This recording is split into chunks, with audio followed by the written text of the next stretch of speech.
سبحان اللہ سبحان اللہ سبحان اللہ سبحان اللہ سبحان۔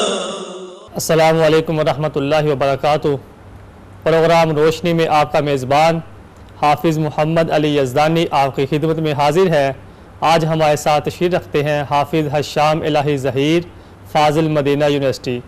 آج حافظ صاحب سے ہم بات کریں گے نبی صلی اللہ علیہ وآلہ وسلم کا باطنی مقام اور مرتبہ کیا ہے۔ جی حافظ صاحب، آپ یہ بتائیں کہ نبی صلی اللہ علیہ وآلہ وسلم کا باطنی مقام اور مرتبہ کیا ہے۔ بسم اللہ الرحمن الرحیم۔ کل جیسا کہ ہم نے گفتگو کی تھی کہ نبی کریم صلی اللہ علیہ وسلم ظاہر میں کیسے دکھتے تھے، آج اسی سلسلے کے اندر آپ نے دوسرا پروگرام رکھا ہے کہ نبی کریم صلی اللہ علیہ وسلم کا باطنی مقام و مرتبہ کیا تھا۔ تو یہ موضوع نہایت اہمیت کا حامل ہے اور اس موضوع کے اندر بہت سی حکمتیں پوشیدہ ہیں اور پنہاں ہیں، اور اگر ہم صرف اس موضوع کو سمجھ لیں تو انشاءاللہ پاکستان کے آج یہ جو حالات ہیں فرقہ واریت کے وغیرہ، یہ تمام سارے حالات ٹھیک ہو سکتے ہیں۔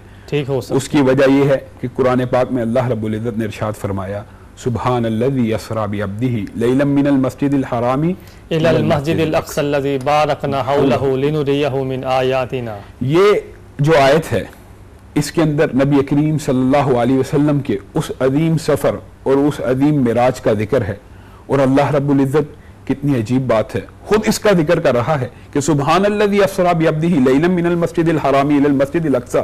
یہ ایک لمبا سفر ہے اور نبی کریم صلی اللہ علیہ وسلم کے نصیبے میں آیا یہ فضیلت، یہ مقام کسی اور نبی کو حاصل نہ ہوئی۔ صرف ایک حدیث آپ کے سامنے بیان کرتا ہوں اور آپ کی سمجھ میں یہ بات آ جائے گی کہ اسی واقعہ معراج کے اندر ایک نہایت اہم واقعہ پوشیدہ ہے جو اس آیت میں اشارہ ہے الی المسجد الاقصی۔ یہ بیت المقدس کے بارے میں ہے کہ نبی کریم صلی اللہ علیہ وسلم جب بیت المقدس میں داخل ہو رہے تھے تو نبی کریم صلی اللہ علیہ وسلم نے کیا منظر دیکھا۔ حدیث میں آتا ہے کہ نبی کریم صلی اللہ علیہ وسلم نے بہت سے خوبصورت چہرے دیکھے، نورانی داڑھیوں والے، سرخ و سفید۔ نبی کریم صلی اللہ علیہ وسلم نے آج تک اتنے خوبصورت چہرے پہلے کبھی نہ دیکھے تھے۔ یعنی کہ وہ جو چہرے تھے وہ لوگ کون تھے؟ یہی اس حدیث میں آگے چل کے آئے گا کہ جبریل امین نبی کریم صلی اللہ علیہ وسلم کے ساتھ چل رہے ہیں۔ نبی کریم ان سے سوال پوچھتے ہیں کہ یہ خوبصورت لوگ، یہ حسین چہرے، یہ نورانی چہرے کون ہیں؟ تو جبریل امین آقا علیہ السلام کو جواب دیتے ہیں یہ آدم سے لے کر عیسیٰ تک جتنے انبیاء گزر گئے تھے تمام کے تمام ہیں۔ نبی کریم صلی اللہ علیہ وسلم حیران رہ جاتے ہیں، کہتے ہیں ان کو زمین پر کیوں بلایا گیا؟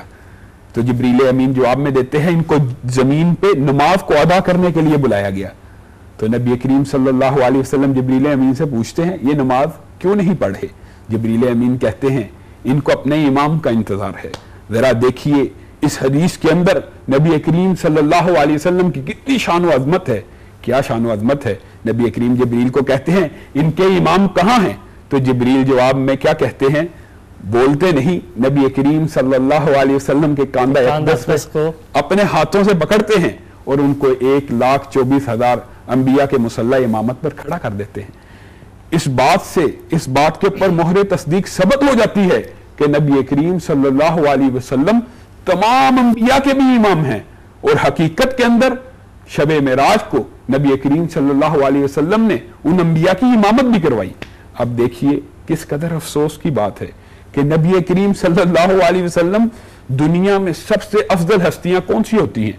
عام لوگ اولیاء افضل، شہید افضل، صالحین افضل، صدیق افضل، لیکن یہ تمام اگر جمع بھی ہو جائیں کسی نبی کی عظمت کا مقابلہ تو نہیں کر سکتے، اور یہ تمام کے تمام انبیاء کا امام نبی کریم صلی اللہ علیہ وسلم ہے، اور نبی کریم صلی اللہ علیہ وسلم ان کی امامت کروا رہے ہیں۔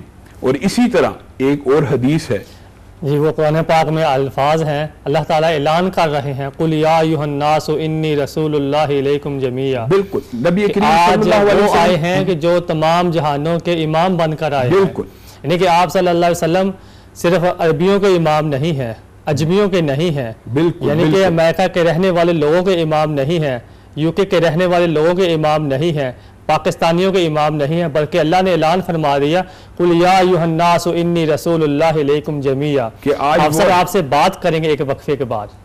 ناظرین، ایک وقفے کے بعد آپ سے ملاقات ہوتی ہے۔ سبحان